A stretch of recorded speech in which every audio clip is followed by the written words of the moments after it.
ku ishuri twigishijwe kuba abakozi beza, ariko ntabwo twize twigishwa kuntu ushobora gukora umutungo wawe cyangwa se nawe ugakora ikindi kintu cya danje kirenze. Oya, batwigishije kuba abakozi beza.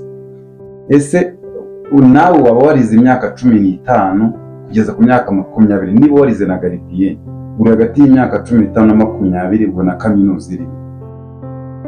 None kuki twiga mate, tukiga physique, tukiga chemistry, ariko ntitwige financial education cyangwa se imikoreshereze y'amafaranga, ko amafaranga akora?